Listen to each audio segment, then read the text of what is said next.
Welcome to Story Tales. Please like this video and subscribe to Story Tales. I hope you enjoy the story. Let's begin. Levi Mercer gripped the stem of his wine glass, watching condensation bead and run down its surface. The chatter around the Danvers dining table swelled and ebbed like waves against the shore, but he remained silent, an island in the midst of his wife's boisterous family.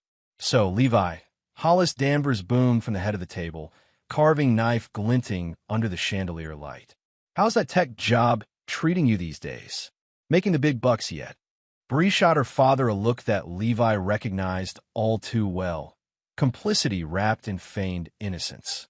She smoothed her napkin across her lap, red nails stark against the white cloth. "Dad, you know Levi doesn't like talking about money.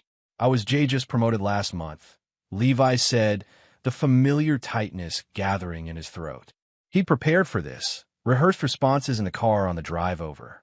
Still, the stutter emerged, subtle but present. Cassidy, Bree's younger sister, leaned forward with genuine interest. "Congratulations. What's the new position?" Senior Systems Architect." Levi took a quick sip of wine, hoping the liquid would wash away the blockage in his throat. "It's a good opportunity."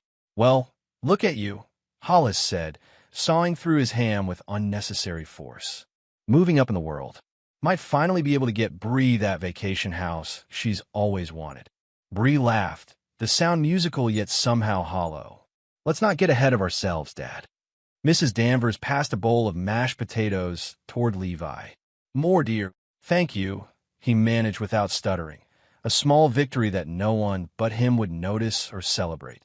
Dinner progressed with the usual rhythms of the Danvers household, Hollis dominating conversation, Bree performing as the charming daughter, Cassidy attempting to smooth rough edges, and Mrs. Danvers silently refilling plates and glasses.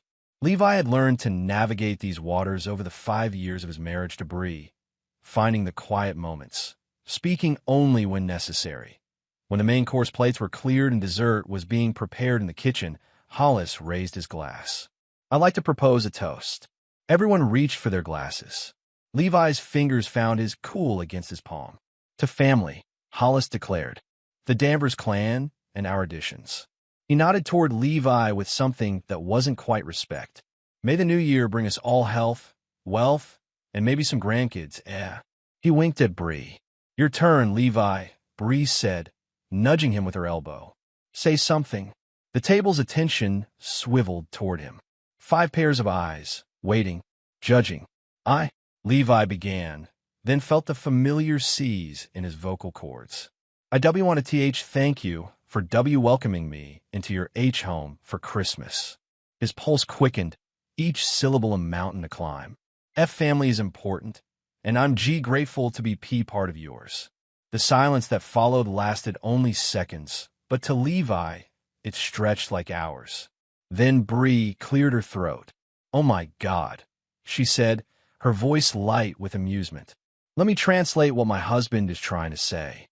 She straightened in her chair, adjusted an invisible tie, and then, "I want to thank YYU." Her impression was exaggerated, grotesque. Hollis barked a laugh, loud and abrupt as a gunshot. "Brielle," Mrs. Danvers admonished, but her protest was weak, her eyes darting nervously between her husband and daughter. "What?" Bree's eyes widened with mock innocence. "I'm just helping him out." "Right, honey?" She turned to Levi, her smile sweet as antifreeze at a snicker from Hollis's end of the table. Cassidy looked down at her plate, silent complicity written in her posture. Struggling like a broken machine, Bree continued, warming to her audience. "Maybe if we turn him off and on again, he'll learn to speak like a normal person." Laughter rippled around the table. Even Mrs. Danvers, after a moment's hesitation, joined with a reluctant chuckle.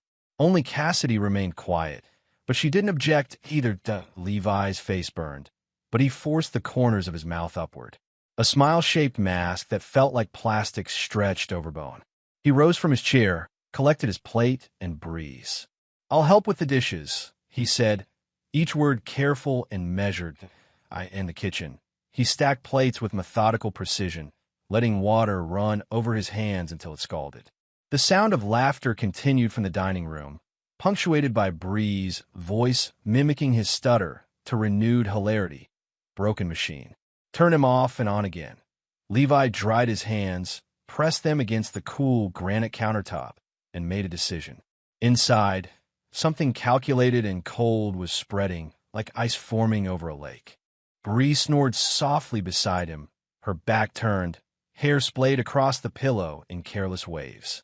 3:15 in the morning, and Levi hadn't slept. The events of the dinner replayed in his mind. A continuous loop of humiliation and betrayal. He slipped from the bed without disturbing her. In the guest bathroom, away from their shared master, he'd already stashed a pre-packed bag toiletries, a few changes of clothes, essential documents. Not enough to be noticed missing, but enough to start over. Levi moved through the house they'd shared for 4 years, collecting the things that mattered. His brother Albie's watch, the external hard drive with his private projects, the small wooden box containing his mother's wedding ring. He wrote no note. What could he possibly say that hadn't been made abundantly clear at that dinner table? 5 years of marriage, dissolving in a single night of clear-eyed recognition. She had never respected him, never loved him. Not really at the front door. He paused, key in hand. Their wedding photo hung in the entryway, Bree radiant in white, himself smiling with hope and pride.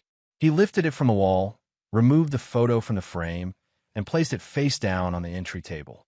A small act of finality. Outside, the winter air bit at his face. Ash Ridge slept under a blanket of fresh snow, houses dark except for the occasional porch light. His breath clouded before him as he loaded his bag into the car and slipped behind the wheel. He'd secured an apartment site unseen 3 weeks ago, paid the first month's rent in cash. A contingency plan he hadn't admitted to himself he was making. As if some part of him had always known this moment would come. The car started with a quiet rumble. Levi backed out of the driveway for the last time, leaving no tire tracks in the freshly fallen snow. The apartment was small, 1-bedroom, a combined living room and kitchen, bathroom with a shower stall but no tub. But it was clean, functional, and most importantly, his alone. Levi unpacked his meager belongings, arranging them with care in the new space. The watch went on the bedside table, the wooden box in the drawer beneath. As dawn broke over Ash Ridge, painting the snow-covered town in shades of pink and gold, he sat at the window with a cup of coffee. His phone, switched off since leaving the house, remained dark on the table beside him. Memory carried him back 15 years to a high school hallway lined with metal lockers. A look at the RR retard trying to TT talk. Jeremy Finch, varsity linebacker, 16 years old and already cruel beyond his years, had cornered Levi between classes. "Hey, dickhead." Albie's voice had cut through the gathering crowd of onlookers. 2 years older than Levi, broader in the shoulders, fearless where Levi was cautious. "Say that again, and you'll be drinking through a straw for the rest of the semester." Jeremy had backed down, muttering threats that everyone knew were empty. Albie had thrown an arm around Levi's shoulders, walking him to class. "You don't owe people understanding when they mock your wounds," Albie had told him later, sitting on the roof of their parents' house, sharing a stolen cigarette. "You don't owe them anything at all." Now, in the quiet of his new apartment, Levi whispered the words aloud. "I don't owe them anything at all." His phone blinked to life when he finally turned it on. 37 missed calls from Bree, 12 voicemails, 63 text messages, escalating from confusion to anger to pleading. The latest, sent an hour ago. "Where are you? Please come home. We could talk about this." "I'm sorry." Levi blocked her number without reading the rest, then methodically blocked every member of the Danvers family. He created a new email address, deactivated his social media accounts, and contacted his employer to request remote work due to family circumstances. They agreed, valuing his skills enough to accommodate the unusual request. He was erasing himself from Brielle Mercer's life. Piece by piece, connection by connection, in the days that followed, Levi established new routines. Morning coffee by the window. Work at the small desk he'd purchased from a secondhand store. Evening walks through unfamiliar neighborhoods. Head down against the winter chill and the possibility of recognition. 2 weeks after Christmas, He visited Albie's grave for the first time since leaving Bree.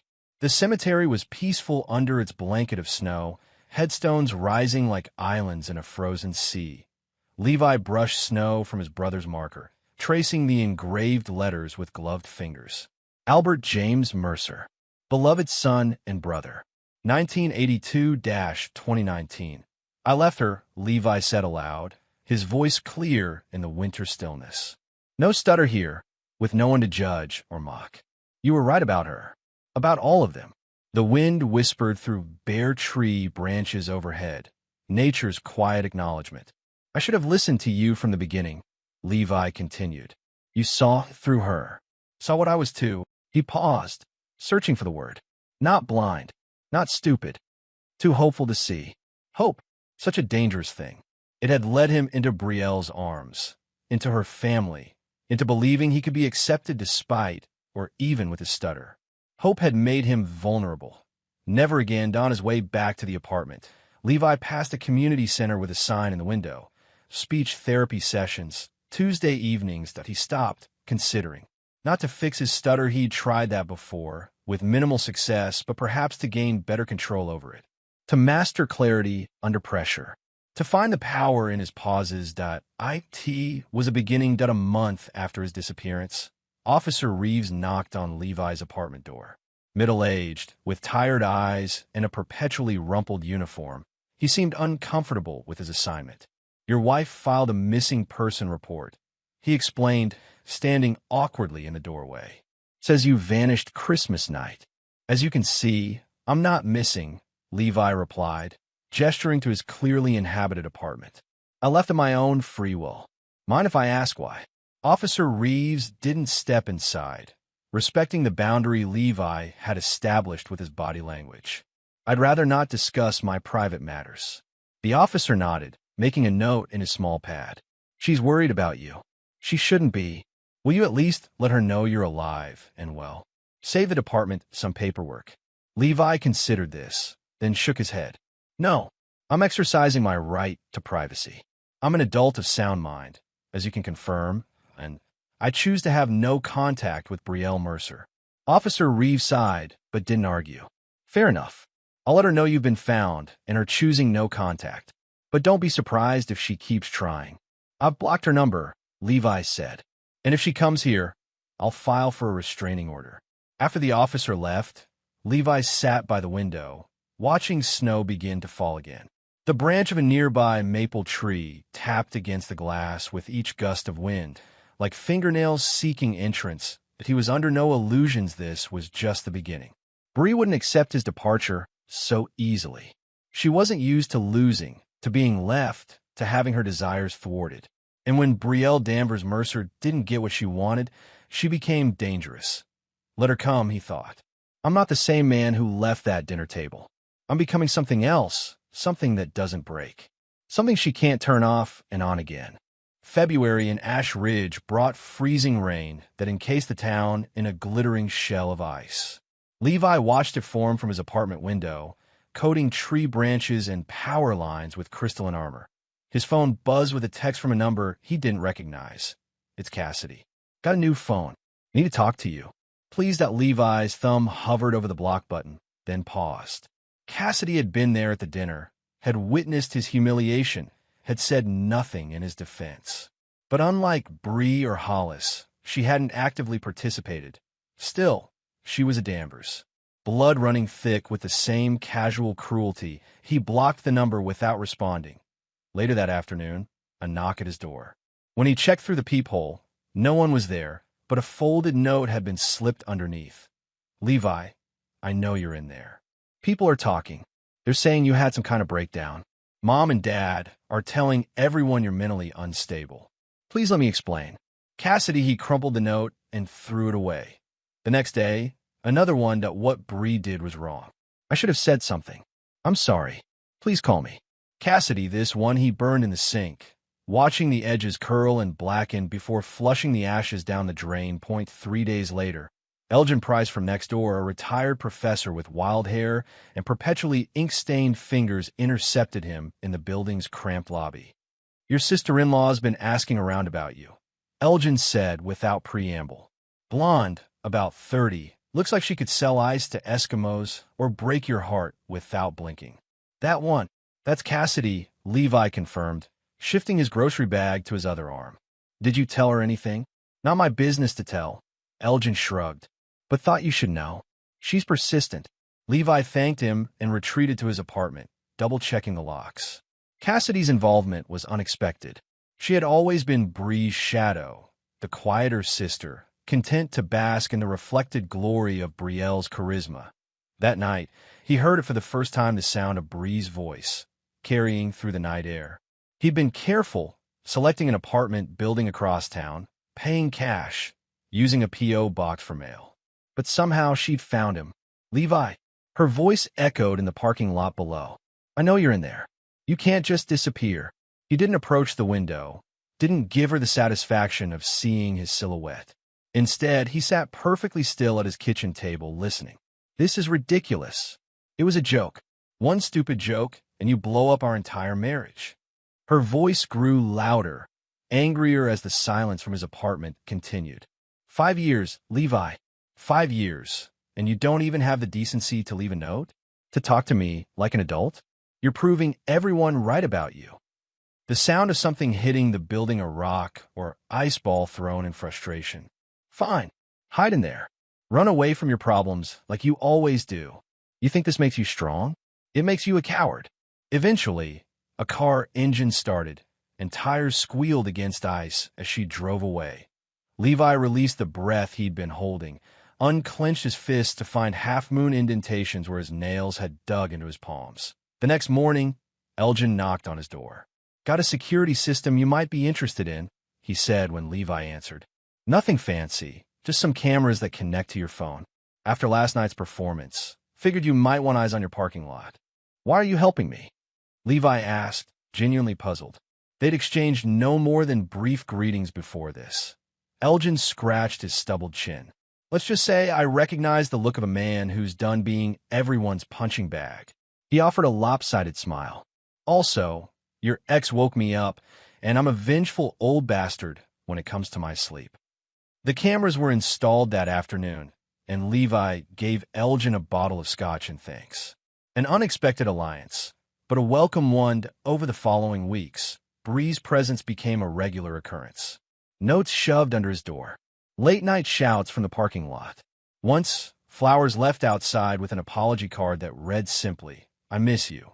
Please talk to me. He disposed of them all, without response. At AT work, things became complicated. Bree had called his office, spinning tales of mental health crises and family emergencies. His direct supervisor, Karen, approached him during a video call. Levi, I need to ask, is everything all right at home? Your wife has been calling, and she seems extremely concerned. She's not my wife anymore, Levi replied, keeping his voice steady. We're separated.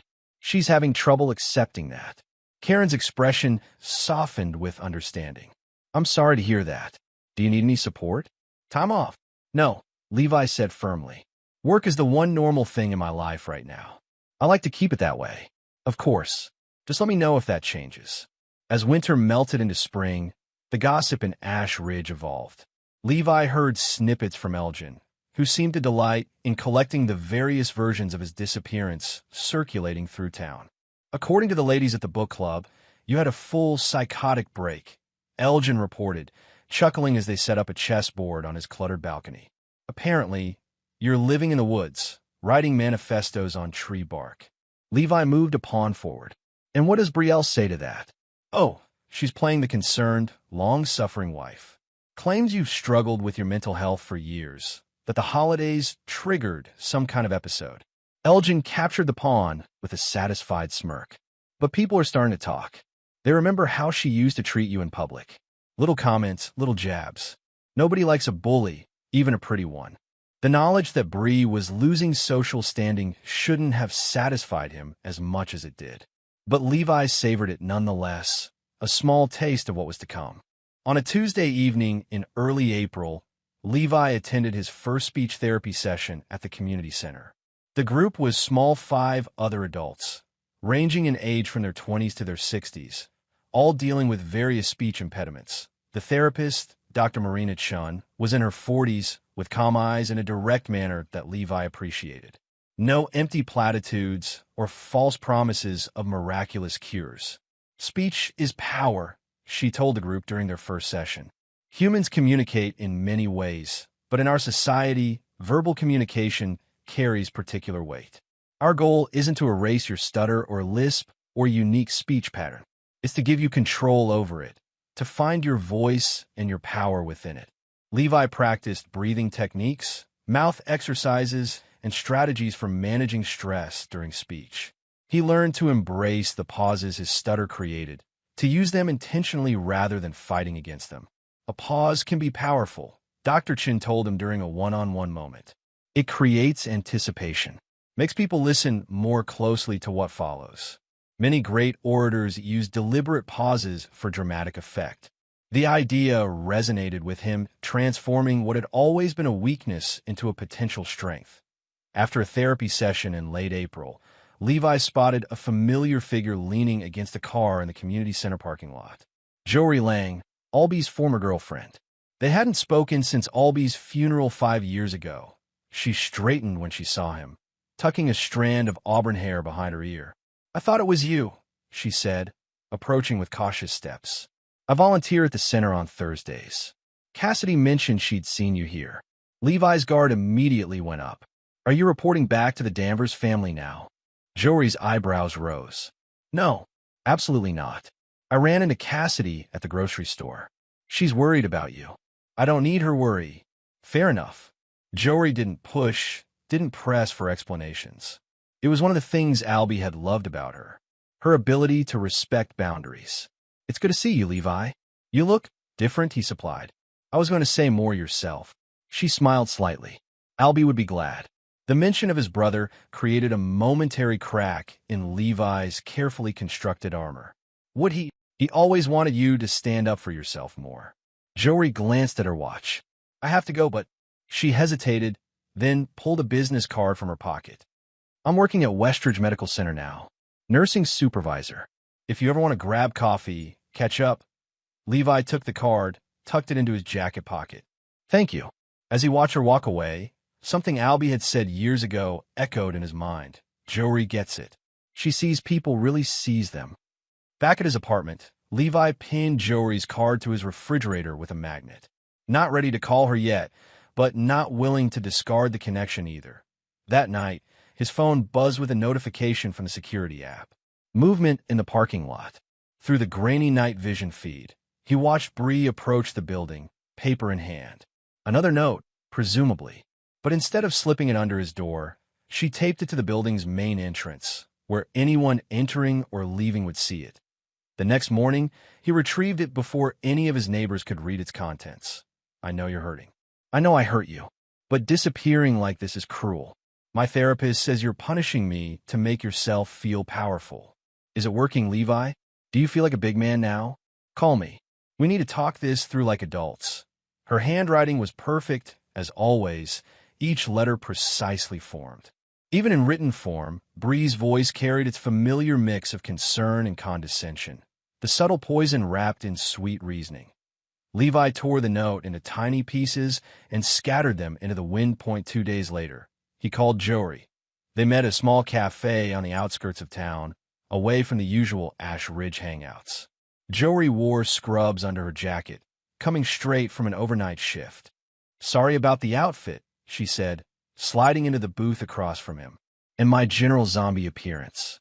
"You look fine," Levi assured her, pushing a large coffee toward her side of the table.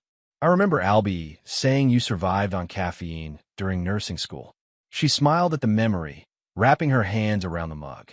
"He used to bring me coffee in the library at 2 in the morning. Snuck it past the guards in his jacket." For a while, they traded stories about Albie, his terrible singing voice, his habit of adopting stray animals, the time he nearly burned down their apartment trying to make Jory a birthday cake. "I miss him," Jory said finally, her voice soft with old grief. "Every day." "Me too." Levi stared into his coffee. He would have known what to do about Bree. He always saw through her. Jory's expression sharpened. "What happened, Levi?" "Last I heard, you two were the perfect couple. Perfect on the outside. rotting underneath. The words came easier than expected, the stutter minimal. She mocked me at Christmas dinner. My stutter, in front of her whole family. Turned it into a show. Jory's face darkened with anger. That bitch. The simple validation, the immediate taking of his side, loosened something in Levi's chest. As she said, I was like a broken machine. That maybe they should turn me off and on again to fix me. And you left. Jory guessed. That night. No note. No explanation. Just disappeared. Jory nodded slowly. Good for you. Really? Levi raised an eyebrow. Most people would say I should have talked to her. Try to work it out. Most people haven't been systematically degraded by someone who claimed to love them. Jory's voice was matter of fact. Besides, Albie told me years ago how she treated you. How she'd help you finish sentences in public. Make little jokes at your expense. He hated it. This was news to Levi. He never said anything to me. He said you'd defend her. That you couldn't see it. She reached across the table, briefly touched his hand. I'm glad you finally did. They met for coffee again the following week, and then dinner the week after that. Not dating the ghost of Albie stood between them. A connection and a barrier both, but friendship blooming in the space where grief had once consumed all the oxygen. One evening in late May, Jory helped him practice a speech Dr. Chun had assigned a 2-minute presentation on any topic of his choosing. Levi had selected the history of encryption, a subject he knew intimately from his work. That was good, Jory said after his first attempt in her living room. But you're rushing through the technical terms. Trying to get them out before the stutter hits, Levi admitted. Don't. Slow down. Make them wait for it. You know this stuff better than anyone they've ever met. Make them earn the knowledge. They practiced for hours, Jory pushing him to embrace the pauses, to own them rather than fear them. By midnight, he could deliver the entire speech with only 3 noticeable stutters, each one handled with dignity rather than shame. You're getting really good at this, Jory said, impressed. Planning to give TED Talks soon? Levi smiled, a genuine one that reached his eyes. Nothing that ambitious. Just want to be ready for when the time comes. Ready for what? Confrontation, he said simply. Revenge. Jory studied him for a long moment. Levi, what exactly are you planning? Nothing illegal, he assured her. Just justice. On my terms. Be careful, she warned. Revenge can consume you if you let it. I'm not consumed, Levi said. I'm focused. But that night, as he drove home, Jory's warning echoed in his mind. Was he letting vengeance consume him? Or was he finally claiming the power that had been denied him for so long? The answer, he decided, would lie in the execution. Not in blind rage, but in calculated, measured response. Not destruction for its own sake, but consequences precisely calibrated to the crime. Bree had humiliated him publicly. Justice would require the same. June brought summer heat to Ash Ridge, the kind that shimmered above asphalt and made tempers flare. Levi's apartment had no air conditioning, so he spent his evenings on the small balcony, laptop open, security feed running in the background. That Bree's visits had become less frequent but more erratic. Sometimes weeks would pass with no sign of her. Then she would appear 3 nights in a row, alternating between tears and rage. Elgin, emerging onto his adjacent balcony with 2 beers, handed one to Levi. Your stalker's been quiet lately. She's regrouping, Levi replied, accepting the cold bottle. Planning something new. You ever think about just talking to her? Putting an end to all this drama? Levi took a long sip before answering. Would you negotiate with a virus? Reason with a hurricane? Elgin chuckled. Point taken. He settled into his chair, propping his feet on the railing. So what's the endgame here, kid? Can't avoid her forever in a town this size. I'm not avoiding her. I'm waiting. For what? Levi didn't answer, but his expression must have revealed something, because Elgin studied him with newfound interest. Well, the older man murmured. The quiet ones really are the most dangerous. He raised his bottle in a toast. Whatever you're planning, count me in. Been too long since I've been part of a good comeuppance. The opportunity Levi had been waiting for arrived a week later, in the form of a community event announcement. Ash Ridge Summer Festival Local Business Showcase. Bree's marketing firm would be featured prominently, with her scheduled to give a presentation on building your brand in a digital age.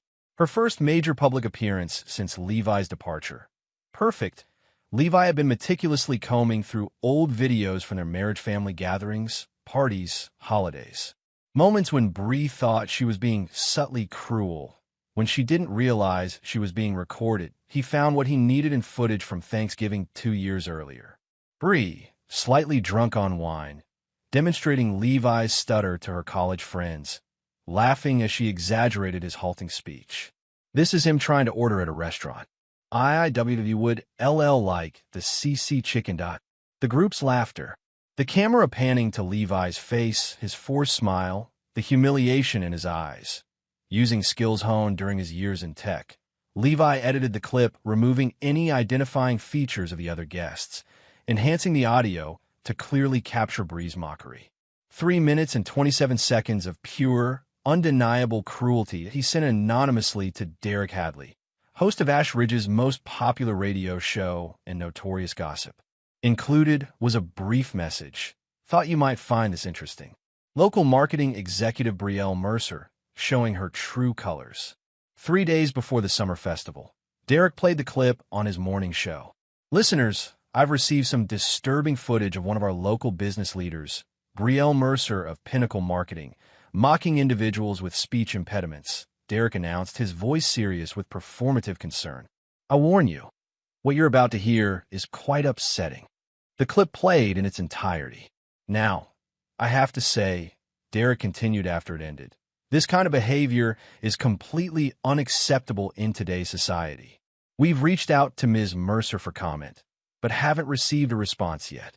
In the meantime, I'd like to hear from you, Ash Ridge. Call in with your thoughts on this troubling situation. Levi listened to the broadcast from his office, a cold smile playing at the corners of his mouth. The calls poured in outrage, condemnation, a few half-hearted defenses suggesting the clip might be taken out of context. By that afternoon, the video had spread across local social media. By evening, Pinnacle Marketing had issued a statement. We are aware of the video circulating and take these matters very seriously. We are investigating the situation and will address it appropriately. The next day, Bree was removed from the summer festival lineup. Jory called him that night. Did you see the news about Bree? I saw, Levi replied, keeping his voice neutral at a pause on the line. Did you have anything to do with it? Why would you think that? Levi. Her tone was warning, concerned. What happened to her was public humiliation, exactly what she did to me. Another pause, longer this time. I understand why you'd want revenge. But this path, it doesn't lead anywhere good. It leads to justice, Levi countered. To consequences for actions. Something Brielle Danvers has never experienced in her entire privileged life. And when does it end? Jory asked softly. When is it enough? The question hung between them, unanswered. The fallout continued over the following days. Pinnacle Marketing placed Bree on administrative leave pending review. Several local businesses withdrew their account from the firm, citing concerns about values alignment. Cassidy appeared at his door again, eyes red-rimmed from crying. Please talk to me, Levi. Just 5 minutes. This time, surprisingly, he let her in. She stood awkwardly in the center of his sparse living room, twisting her hands together. Did you release that video? She asked without preamble. Would it matter if I did?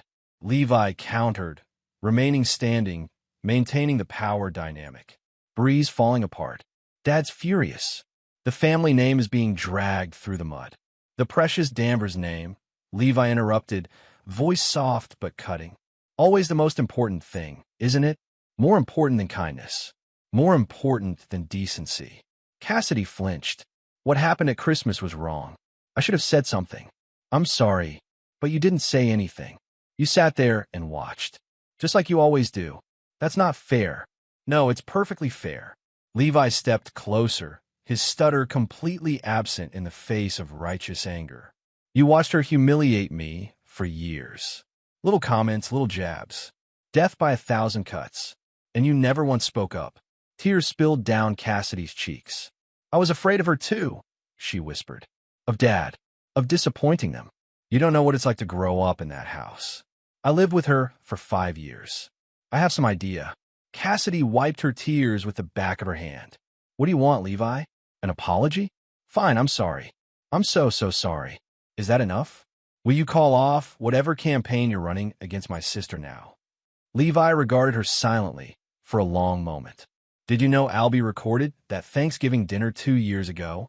The one where Bree mocked my stutter for her friend's entertainment. Cassidy paled. What? He didn't trust her. Never did. Kept the video as insurance, he called it, in case I ever needed to see the truth. Levi smiled thinly. Turns out he was right. Please, Levi, whatever you're planning, next don't. It's enough. She's suffering. Not nearly enough, Levi replied coldly. And I'm just getting started. After Cassidy left, Levi sat alone in his apartment, replaying the conversation. Her tears, her pleas, her confession of fear, none of it moved him. 5 months ago, it might have. Before Christmas dinner. Before turn him off and on again. But not now. Not ever again. His phone buzzed with a text from Jory. Heard Cassidy visited you. You okay? Fine, he texted back. Working on revenge? Or actual work? Both a pause, then coming over. Bringing pizza. No arguments. Despite himself, Levi smiled. She was so like Albie, sometimes pushy in the gentlest way, caring without smothering. When she arrived, they ate on the balcony, watching the sunset paint the sky in shades of orange and pink. I heard through hospital gossip that the Danvers family is hosting a big reunion next month. Jory mentioned casually, too casually. 4th of July weekend. All the extended family coming to town. Levi set down his pizza slice. Where did you hear that? Hollis had a minor procedure last week. Wouldn't shut up about it to the nurses. The perfect stage for the final act of his revenge. Bree and Hollis, surrounded by family, at their most vulnerable and visible. Thank you for telling me, he said. Jory studied his face. You're really going through with this, aren't you? Whatever this is, I have to. No, you don't. She reached for his hand. You could walk away. Start fresh somewhere else. Leave Ash Ridge and the Danvers family behind. And let them win. Levi shook his head. Let them continue thinking they can treat people like that without consequences. This isn't about them anymore, Jory said gently. It's about you. What carrying all this anger is doing to you. Levi withdrew his hand. I'm fine. Are you? When's the last time you laughed, Levi? Really laughed? He couldn't remember. Albie wouldn't want this for you, she continued. He'd want you to be happy, to move on. Don't. Levi's voice hardened. Don't use him against me. You don't know what he would want. I knew him better than most, Jory countered, hurt flashing in her eyes. And he loved you more than anything. He would hate seeing you consumed by vengeance. They finished their meal in uncomfortable silence, the easy camaraderie of recent weeks strained by the fundamental disagreement between them. As Jory was leaving, she paused at the door. Whatever you're planning, just be careful it doesn't destroy you too. After she left, Levi returned to his laptop, to the speech he'd been crafting for weeks. Each word chosen with precision, each pause strategically placed for maximum impact. The Danvers family reunion would be his stage, and he would deliver the performance of his life. July arrived with a heat wave that settled over Ash Ridge like a heavy blanket. Levi increased his speech therapy sessions to twice weekly, determined to perfect his delivery before the Danvers reunion. Dr. Chen noticed his intensified focus. You've made remarkable progress, she told him after a particularly grueling session. But I'm curious about what's driving this sudden push. I have an important presentation coming up, Levi replied, not entirely a lie. Something for work, something more personal. Dr. Chin studied him with professional concern. Levi, speech therapy isn't just about technique. It's also about healing the emotional wounds that our speech differences have caused. I've noticed you're very focused on performance, on control, but less willing to discuss the underlying feelings. The feelings aren't relevant, Levi said dismissively. Control is what matters. Control is important, she agreed. But so is processing trauma. Have you considered that mastering your stutter won't necessarily heal the pain of being mocked for it? Levi gathered his notes, uncomfortable with the direction of the conversation. Thank you for today's session, Dr. Chun. I'll see you Thursday. Outside the community center, he found Elgin waiting, leaning against his battered Volvo. "Thought I might find you here," the older man said. "Got some news you might want to hear." They drove to a diner on the outskirts of town, where they could talk without risk of being overheard. Over coffee and pie, Elgin shared what he'd learned. The Danvers reunion is set for July 3rd at Hollis's Lake House. Big affair, about 50 family members expected, plus close friends. They're having it catered by Marcel's. "How did you find us out?" Levi asked, impressed despite himself. Elgin grinned. "My ex-wife's sister does the books for Marcel's. I may have rekindled that particular family connection recently." And then mentioned the guest list. Even better, they're short-staffed and looking for extra servers for big events that weekend. Elgin slid a folded paper across the table.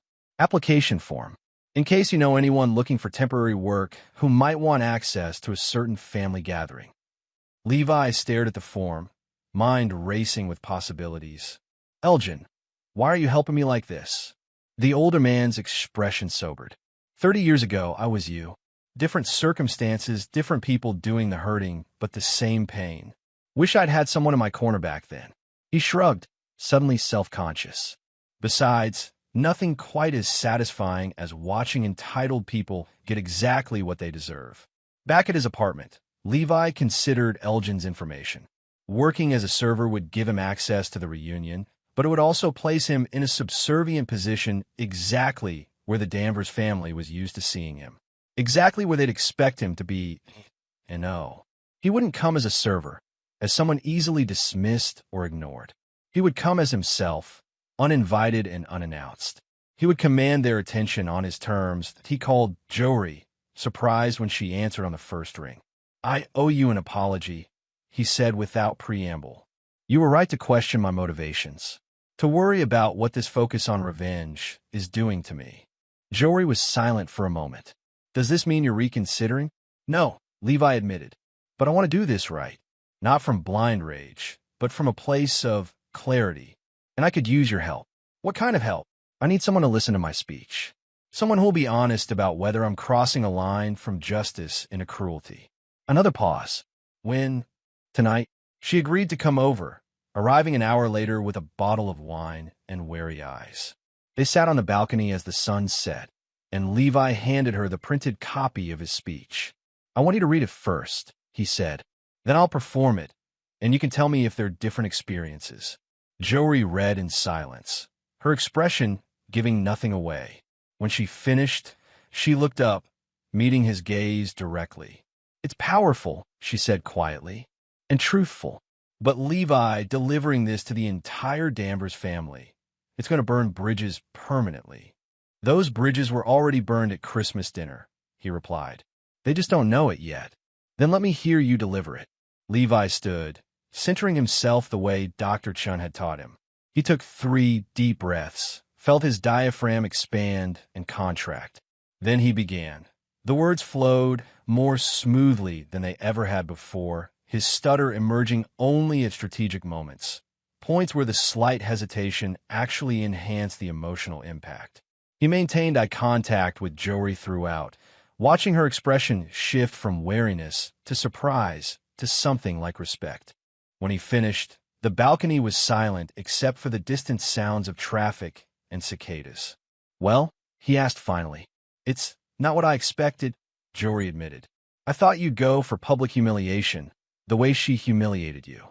But this is something different. This is the truth," Levi said simply. "Laid bare for everyone to see. No exaggeration needed. They won't forgive you for this," she warned. "I don't want their forgiveness." Levi's voice was calm, certain. "I want their acknowledgement. I want them to know exactly what they did and why I left." Jory stood, crossing the balcony to stand before him. "Then I think you're ready," she said softly. "And I'll be there if you need me. Not because I fully agree with what you're doing, but because—" She hesitated, searching for the words. "Because Albie would want someone in your corner. And because you deserve that much." The weeks leading up to the reunion passed in a blur of preparation. Levi rehearsed his speech daily, sometimes with Jory or Elgin as audience, sometimes alone before the bathroom mirror.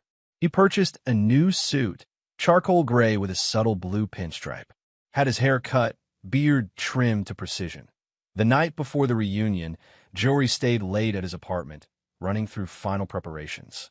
"How will you get in?" she asked. "Security might be an issue."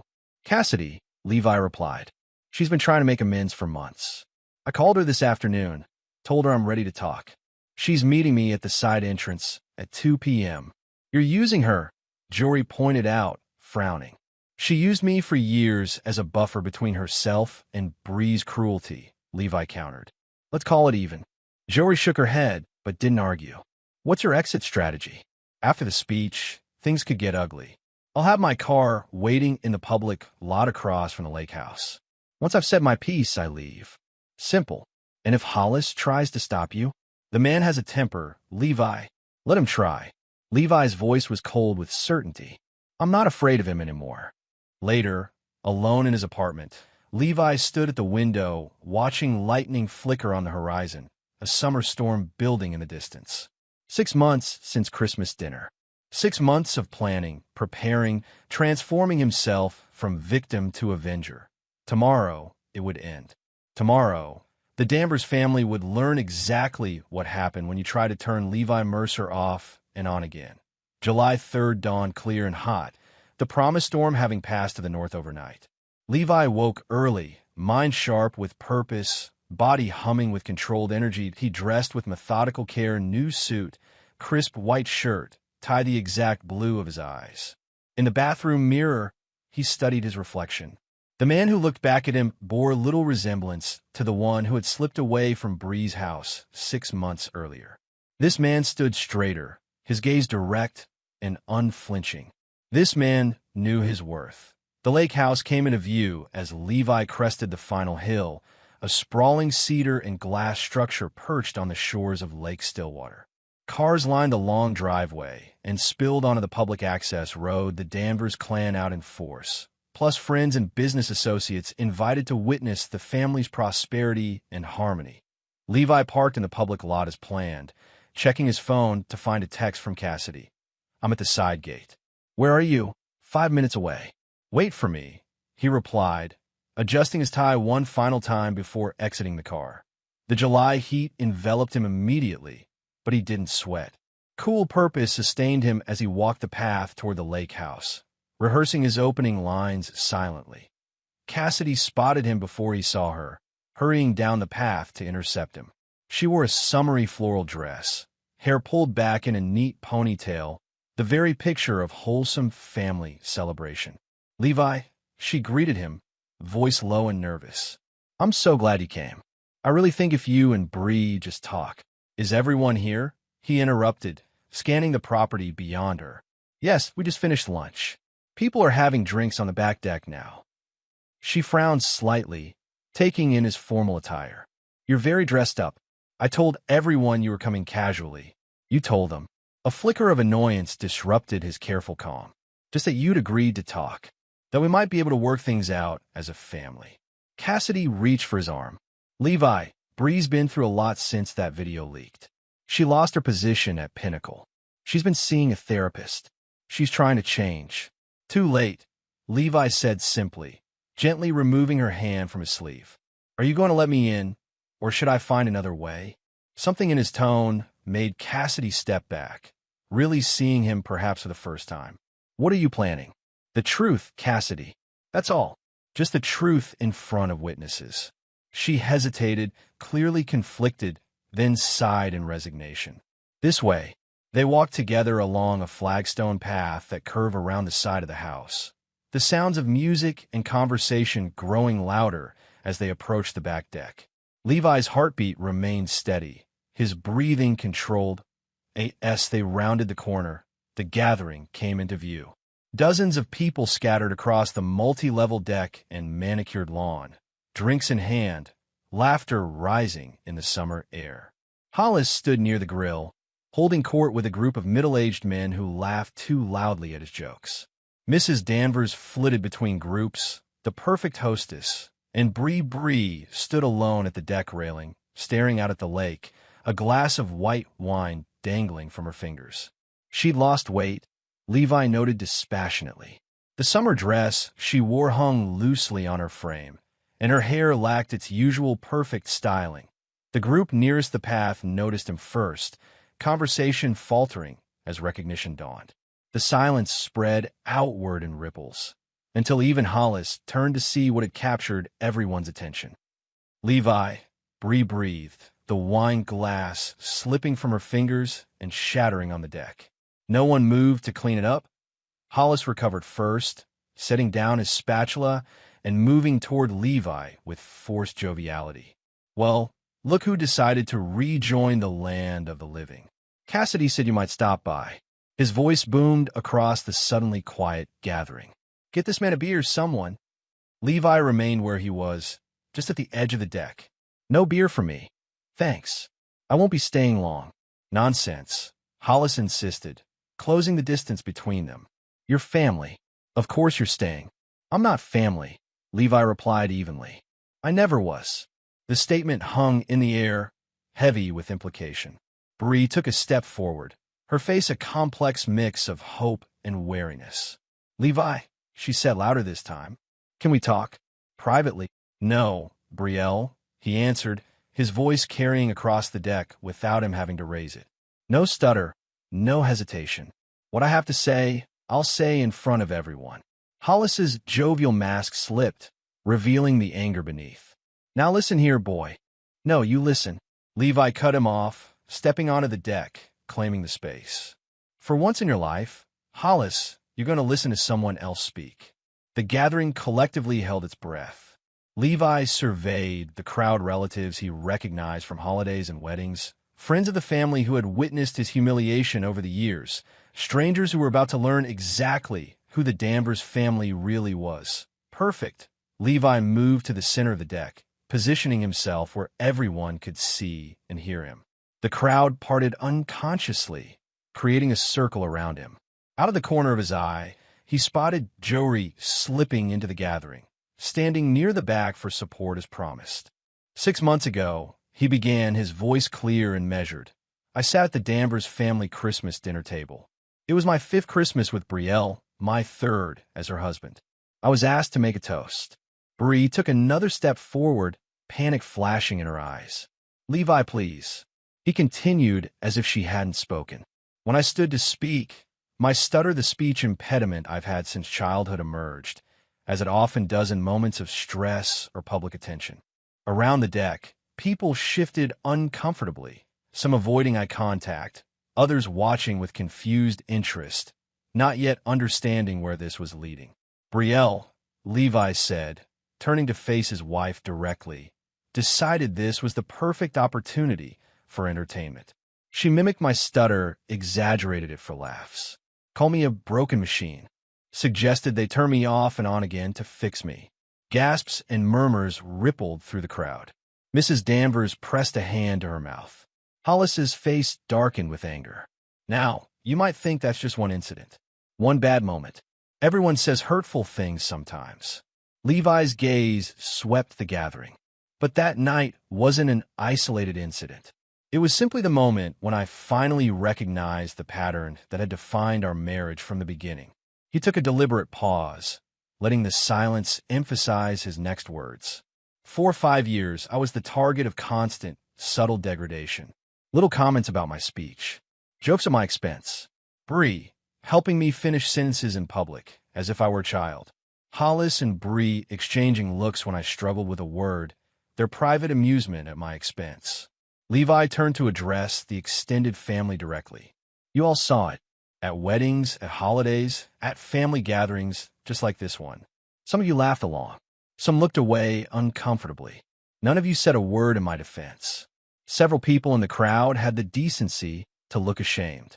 One older woman, Bree's aunt, if Levi remembered correctly, nodded slightly, acknowledging the truth of his words.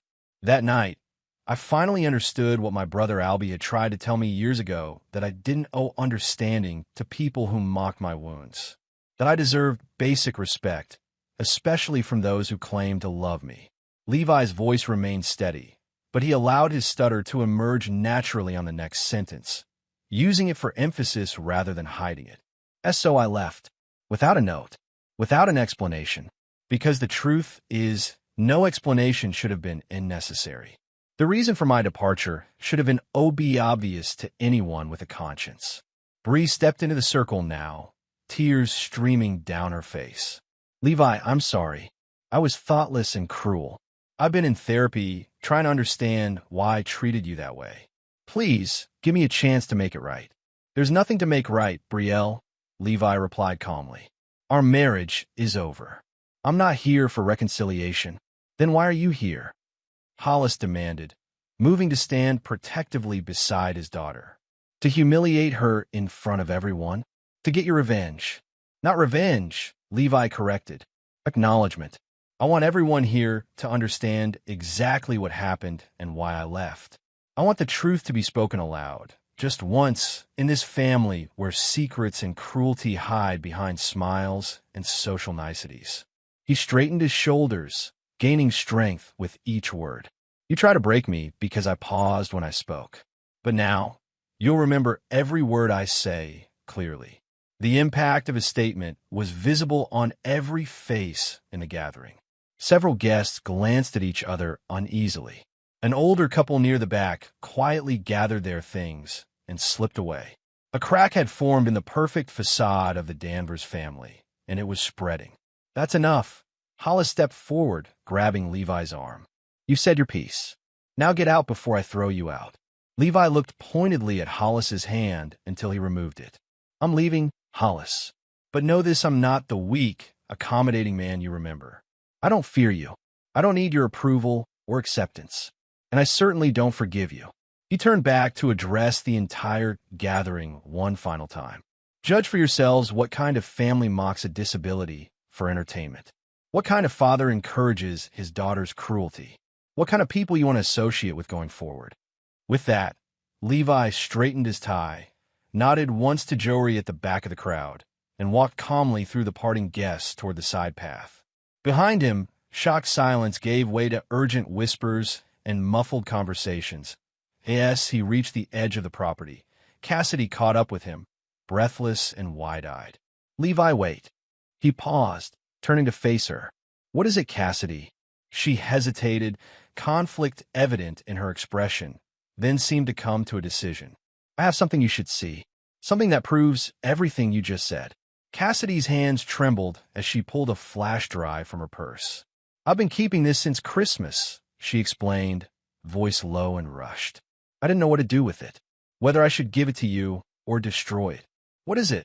Levi asked, though he already suspected the answer. I record all our family gatherings, Cassidy admitted. Dad doesn't know. I started doing it years ago when I was in therapy, trying to understand our family dynamics.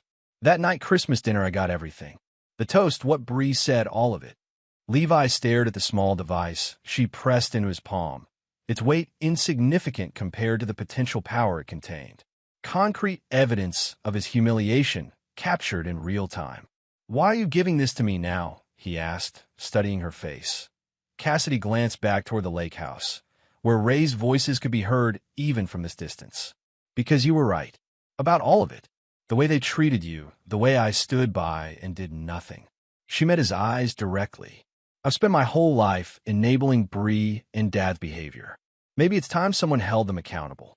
Levi pocketed the flash drive. Thank you. What will you do with it? I don't know yet, he answered honestly. As Cassidy turned to go back to the reunion, she paused. For what it's worth, I am sorry, Levi. Not just about Christmas, but about all of it. He nodded acknowledgement, but offered no absolution. Goodbye, Cassidy. In his car, Levi sat for several minutes, processing what had just occurred. His speech had gone exactly as planned, better, even. The shock on their faces, the dawning recognition in the eyes of their friends and family. It had been deeply satisfying, a release of 6 months of carefully controlled anger. And now this Cassidy's gift. Indisputable evidence of Bree and Hollis's cruelty. His phone buzzed with a text from Jory. You okay? That was intense. That I'm fine, he replied. Meet me at my place in an hour? On my way. Levi drove home in a state of strange calm, as if a weight he'd carried for years had finally been set down. Not gone completely, he doubted it ever would be, but lighter now, manageable, to his apartment. He changed out his suit into jeans and a t-shirt, then connected Cassidy's flash drive to his laptop. The video began playing immediately the Danvers dining room from an angle that suggested the camera had been placed on a bookshelf. The image was clear, the audio crisp. Every word, every laugh, every moment of that night preserved in perfect digital clarity. When Jory arrived, he showed her the footage without comment. "Oh my God," she whispered as Bree's cruel imitation played out on screen. "It's even worse seeing it happen. Cassidy gave it to me after the speech," Levi explained. "She's been recording family gatherings for years, apparently. What are you going to do with it?" Levi closed the laptop. "Nothing.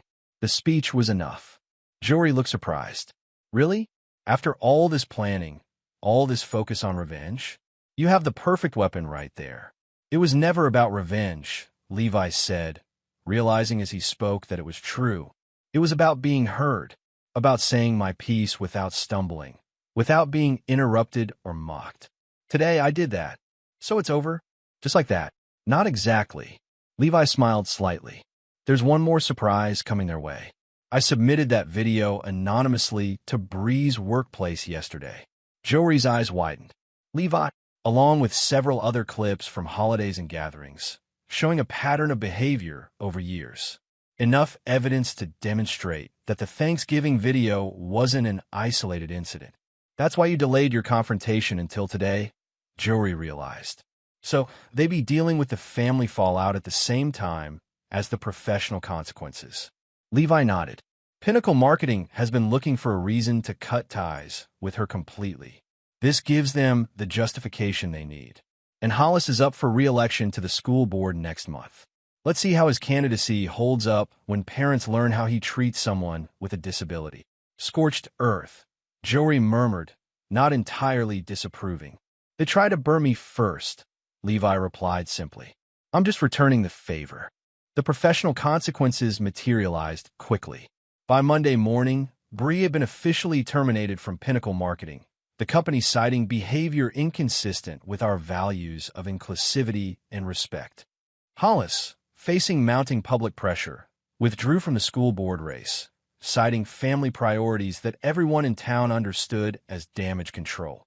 Bree appeared at Levi's apartment building again that evening, but this time there were no notes, no shouted pleas. Just a woman standing in the parking lot, looking up at his window with an expression of defeat and dawning comprehension. For the first time in 6 months, Levi opened the window. Their eyes met across the distance. "Please," she called up, voice ragged with emotion. "Just talk to me. Tell me how to fix this." Levi looked down at her, this woman he had once loved, who had systematically dismantled his self-worth for years. "You can't fix this," he said clearly, each word distinct and final. "You can't turn me off, and I'll never let you back on." He closed the window and turned away, a small smile playing at the corners of his mouth. Perfect delivery. No stutter at all. August brought relief from the heat as autumn approached Ash Ridge. Levi moved through his days with a newfound lightness, the burden of his marriage and his revenge plan finally behind him. Word of the confrontation at the Danvers reunion had spread throughout town, along with rumors of the video evidence that had cost Bree her job and Hollis his position. The Danvers family's social standing, once unassailable, had eroded dramatically. Elgin, sharing coffee on their adjacent balconies one morning, brought the latest gossip. Heard Brielle's moving to Portland. Fresh start, apparently. "Good for her," Levi said, and meant it. The anger that had fueled him for months had dissipated, leaving behind neither forgiveness nor bitterness, but a clean detachment. "Hollis is telling anyone who will listen that you doctored those videos," Elgin continued. "Not that many people believe him anymore." "Let him talk," Levi shrugged. "The truth has a way of prevailing." Cassidy had reached out once more, a text that simply read, "Thank you for using the videos responsibly. I'm starting therapy again. Maybe someday we can talk." Levi hadn't responded, not ready for that bridge to be rebuilt, if it ever could be. But he hadn't blocked her number either. A small opening left for a future that remained to be written. Work had improved as well. With his stutter, now a managed part of his speech rather than a source of shame, Levi had taken on more client-facing responsibilities, even leading video presentations. His promotion to senior systems architect had been formalized, with a substantial raise that reflected his increased confidence and contributions. One Saturday, in late August, Levi met Jory for lunch at their usual cafe. Their friendship had deepened over the months, careful and respectful of Albie's memory, but increasingly comfortable in its own right. "I have news," Jory announced as they settled at their table. "I've been accepted to that nurse practitioner program I told you about."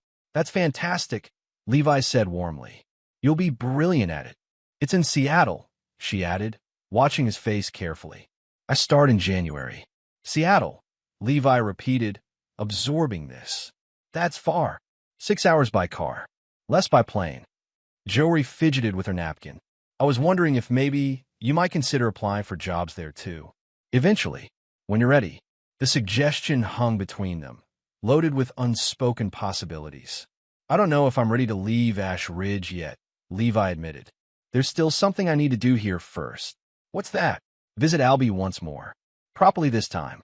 Understanding dawned in Jory's eyes. "Want company for that?" Levi considered, then nodded. "I'd like that." The cemetery was peaceful in the late summer afternoon, dappled sunlight filtering through mature oak trees that lined the paths. Levi and Jory walked side by side, carrying fresh flowers for Albie's grave. At the headstone, Levi knelt to clear away dried leaves that had gathered at its base. "I brought a visitor," he said conversationally to the stone, "though I guess she's not really a visitor to you." Jory smiled sadly, placing her flowers beside Levi's. "Hey, Albie. Miss you every day." Levi ran his fingers over the engraved dates that bracketed his brother's too short life. "I finished what I started," he told the stone, said what needed saying, made them listen. The breeze rustled through the trees overhead, a natural response to his words. "You were right all along," Levi continued. "About Bree. About not owing understanding to people who mock your wounds. Wish I'd listened sooner." He reached into his jacket pocket and withdrew a laminated document, a printed copy of the speech he'd delivered at the Danvers reunion. With careful movements, he placed it at the base of the headstone, anchoring it with a small stone. "Words have power," he said softly. "You taught me that. I finally learned how to use mine." They stayed for nearly an hour, Levi sharing stories of Albie with a freedom he hadn't felt in years, his stutter emerging occasionally, but causing no self-consciousness or shame. When they finally walked back to the car, the setting sun painted the cemetery in gold and amber light. "What now?" Jory asked as they drove back toward town. After all this, the confrontation, the videos, the closure, what does Levi Mercer do next? It was a question he'd been asking himself for weeks. The revenge that had structured his days was complete. The marriage that had defined 5 years of his life was over. The future stretched before him, unwritten. "I've been thinking about starting something," he said slowly. "A support group, maybe, or a podcast. Something for people who struggle with speech impediments, or who've been mocked for how they speak." "The pause is power," Jory suggested, smiling. "Has a nice ring to it." Levi laughed, the sound surprised out of him. "How did you know?" "That's exactly the name I was considering." "Because I know you," she replied simply. "Better than you think." As they drove through the gathering twilight, Levi felt something unfamiliar taking root inside him, not hope exactly, which had betrayed him before, but possibility. A quiet revolution beginning, not with noise, but with clarity. The story of Levi and Brielle Mercer would be told in Ash Ridge for years to come, transformed in the telling but unchangeable in its essential truth. How a quiet man with a stutter had found his voice, how a cruel word had been answered with a powerful one.